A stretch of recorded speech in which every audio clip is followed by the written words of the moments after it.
Beaucoup d'adultes, souvent dès les vingtaines, entendent un jour qu'ils n'ont pas réalisé leur potentiel. Vous voyez le genre, enfant, t'étais la petite étoile brillante, plein de promesses. Et puis, un jour, boum, et plus rien. Quelque chose s'est cassé, t'as pas éclos comme prévu. Et ce genre de reproche, on le balance souvent aux neuroatypiques sans handicap intellectuel. Les personnes avec un TDAH, par exemple, on leur sort ça tout le temps.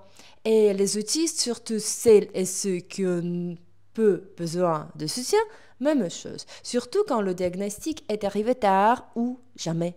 Pourquoi ça arrive? Parce qu'il y a tout un enchaînement de trucs invisibles qui finissent par te mener droit dans le mur à ce qu'on appelle l'échec à l'âge adulte. Et c'est exactement ce qu'on va explorer dans cette vidéo. Je vais m'appuyer sur des études sur l'autisme, mais pour le TDAH, c'est franchement le même délire. Et je le répète dans toute ma vidéo, ces deux profils ont bien plus en commun qu'on ne le croit. Et on va commencer par la petite statistique qui glace. D'après les sciences, un QI élevé est généralement protecteur contre les pensées suicidaires. Plus ton QI est haut, plus le risque baisse, sauf pour les autistes. Une grosse étude de 2023 avec des milliers d'enfants montre que chez les enfants non autistes, un QI élevé réduit le risque suicide. Chez les autistes, c'est l'inverse. Plus le QI monte, plus les risques explosent. Et dès un QI plus de 120, le risque est presque 6 fois plus élevé. Même génétiquement, une forte capacité cognitive est corrélée à plus de pensées suicidaires. Et chez les parents d'enfants autistes, si eux-mêmes ont un QI élevé, le risque augmente même sans diagnostic. Ça montre que des facteurs génétiques cachés plus et nos QI peuvent accroître ce risque. Mais pourquoi? Et pourquoi ce potentiel reste souvent bloqué? La première raison, c'est la compensation par l'intelligence. Beaucoup d'adultes autistes racontent que leurs parents, au lieu de s'inquiéter de certaines difficultés, étaient au contraire fascinés par leurs capacités un peu hors normes. Des capacités d'ailleurs souvent en lien avec des stéréotypes sur l'autisme. Par exemple, au lieu d'un développement verbal tardif, comme c'est souvent le cas chez les enfants autistes, toi, t'as parlé des énormes. À 2 ans, tu savais déjà lire et tu lisais tout ce qu'il te tombait sous la main.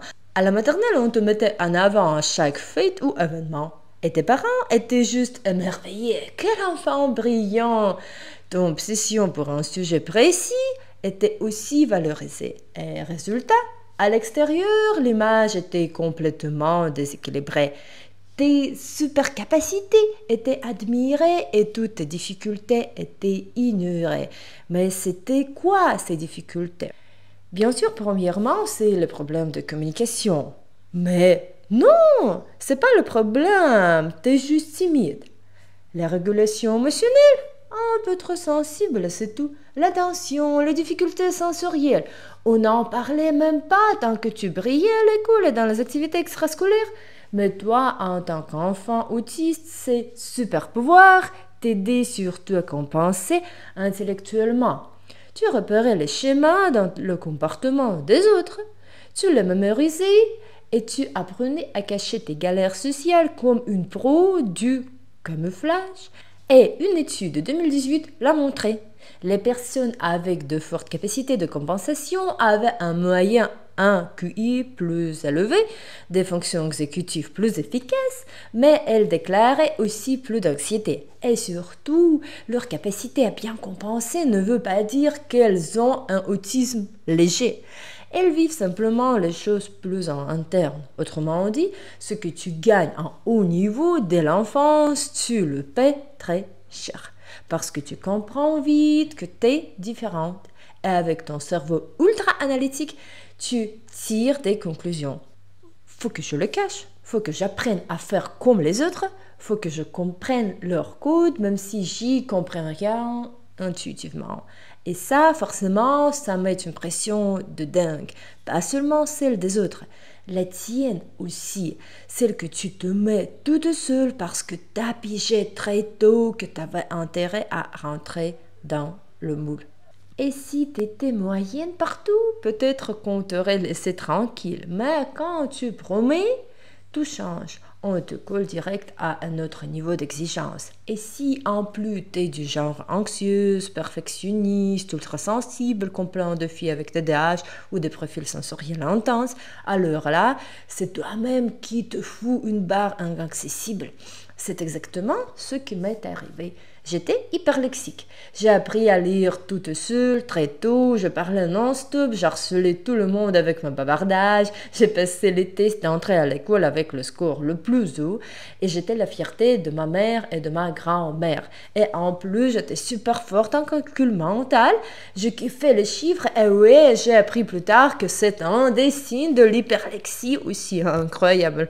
Donc, forcément, j'étais à fond là-dedans. Surtout avec ma tendance aux hyperfixations, au centre d'intérêt obsessionnel, et je me faisais des films dans ma tête. Que je deviendrais une pianiste de génie, que j'apprendrais 100 langues, que je voyagerais dans le monde entier pour des missions ultra importantes. Mais mon cerveau et mon système nerveux avaient d'autres projets. Mes super capacités, elles ont commencé à s'éteindre petit à petit. Et mes points faibles, eux, prenaient de plus en plus de place. Mon hypersensibilité sensorielle a explosé à l'adolescence. Je ne savais pas comment la gérer. J'ai commencé à faire des crises de plus en plus souvent. Et je crois que j'en ai déjà parlé dans une autre vidéo. Une fois, en sortie scolaire, dans le quart de retour, mes camarades hurlaient et je n'ai pas supporté. J'ai pété un plomb total. Pas pleurer, non, juste hurler comme si j'allais exploser.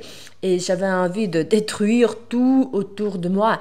Et moi-même, je ne comprenais pas bien sûr ce qui se passait. Et c'est là que les gens ont commencé à me cataloguer comme bizarre, je suis sûre. En ce qui concerne les relations sociales, c'était de pire en pire. Je comprenais rien à la façon dont les filles rendaient tout si compliqué.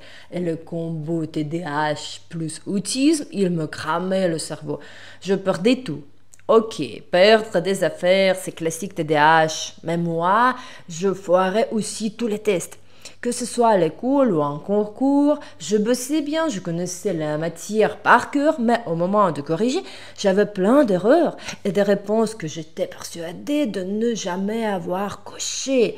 Et je comprenais plus rien. Je me disais, je deviens folle, c'est pas possible. Et honnêtement, même aujourd'hui, 20 ans plus tard, en racontant ça, je pige toujours pas comment c'est possible. J'arrive pas à croire que ma distraction ait pu aller aussi loin. Mais à l'époque, ça a détruit ma confiance en moi, bien sûr. Et à l'âge de 13 ans, je pense, j'avais déjà tous les critères du trouble anxieux. Ensuite, la phobie sociale est venue. Et vers 20 ans, j'étais juste en miettes. Mentalement, j'étais vidée. Et ce qui me faisait le plus mal, c'était de plus me reconnaître. Parce que j'avais été une fille joyeuse, pleine d'énergie, sociable, ambitieuse. Il y a plus longtemps. Et maintenant, j'étais juste un fantôme de moi-même. Et ce que j'ai vécu, c'est ultra commun chez les neuroatypiques. C'est le clash entre ton cerveau atypique et les règles du monde neurotypique. Attentes des parents, de l'école, de la société. Tu construis une armure pour vivre, mais quand tes besoins de base, souvent méconnus en enfance, ne sont pas comblés, le burn-out est inévitable. Et quant à ce sujet, j'adore ce que dit Lindsay McCarrett. C'est une blogueuse psychologue américaine très populaire et très intelligente. Elle dit que parfois, ce qu'on considérait comme des signes de douance, hyperverbale, sensibilité profonde, focus intense, redevient clairement autistique ou TDAH quand le système ne suit plus. Ce n'est pas que ton cerveau a changé, c'est que ton système ne peut plus compenser. Et elle appelle tout ça la neurocomplexité. Neurocomplexity en anglais. Ce n'est pas un état figé, ni un diagnostic. C'est une dynamique vivante, un mouvement constant entre ton monde intérieur et l'environnement extérieur. Et c'est là que ça devient passionnant. Même la psychologie classique, pas forcément centrée sur la neurodivergence, reconnaît aujourd'hui ce principe. On ne peut pas analyser les difficultés mentales d'une personne, même si elle a 5 diagnostics psy par exemple, sans prendre en compte le contexte dans lequel elle vit, l'environnement social, les conditions financières, les contraintes du quotidien. Tout ça nous façonne depuis l'enfance.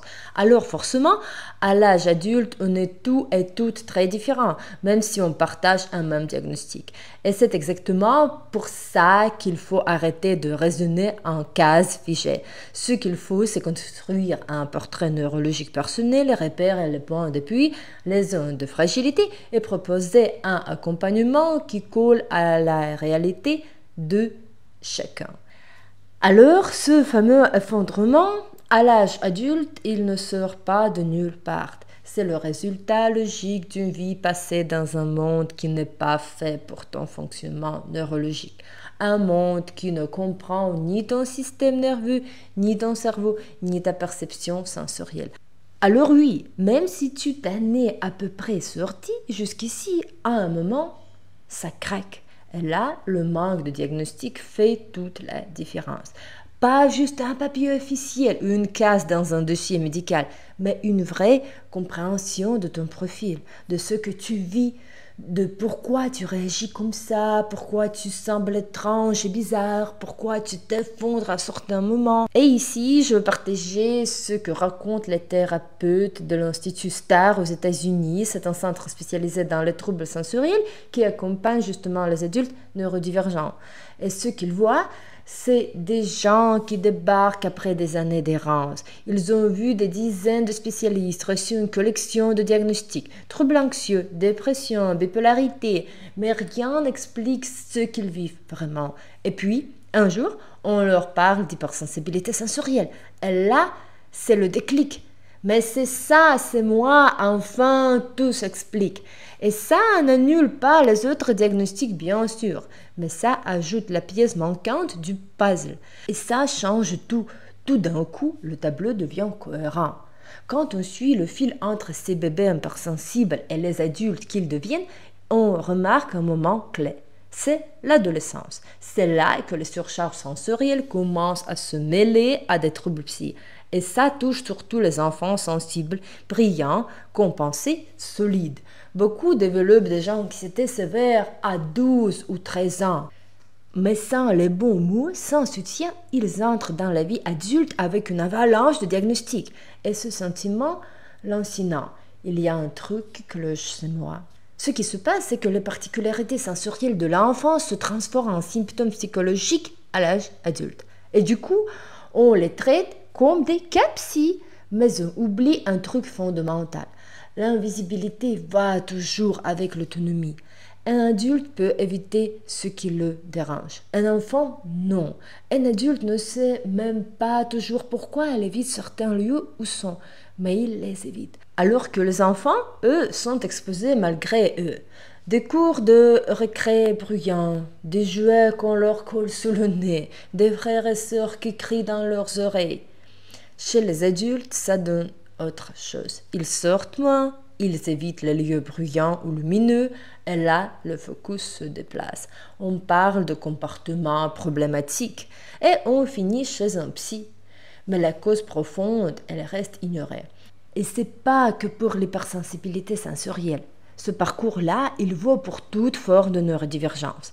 Parce que quand t'as jamais eu d'explication claire à ce que tu vis, à l'âge adulte, tu cherches et tu tombes sur un tas de diagnostics psy qui ne sont pas toujours à côté de la plaque, mais qui ratent souvent la racine du problème. Oui, comme je l'ai dit déjà, l'hypersensibilité n'exclut pas les autres troubles. Chaque diagnostic, c'est important. Mais ce qu'on voit chez les personnes neuroatypiques, c'est que tu peux passer des années en thérapie, à chercher des causes psychologiques à ton mal-être et que ta vie ne s'améliore pas vraiment. Parce que parfois, tu n'as pas besoin de revisiter ton enfance ou tes croyances. Parfois, c'est juste la lumière trop vive, un son insupportable ou une texture qui t'agresse. Et forcément, ça impacte ton humeur, ton stress, ton comportement, bien sûr. Et de l'extérieur, on te coule des étiquettes. Trop sensible, trop compliqué, trop émotive. Et à chaque trop, un psy aura un diagnostic, bien sûr, mais ça ne veut pas dire que c'est le bon. Alors, là, je suis un peu partie loin dans mes réflexions, comme toujours. C'est un peu hors sujet, mais pour résumer, beaucoup de problèmes liés à non-déploiement du potentiel viennent du fait qu'on n'a pas eu de diagnostic tôt dans la vie. Quand tu passes des années à ne pas comprendre ce qui t'arrive, à chercher des réponses sans jamais les trouver, forcément, toute ton énergie part dans la survie et pas dans la réalisation de ton potentiel. Et franchement, parmi les raisons pour lesquelles ce potentiel reste bloqué, on pourrait aussi parler du profil cognitif irrégulier qu'ont beaucoup de personnes autistes. Mais cette vidéo est déjà bien longue et ce sujet est à la fois profond et complexe, donc je pense que j'en parlerai dans une prochaine vidéo à part entière. Bon, merci à tous et à tout à l'heure.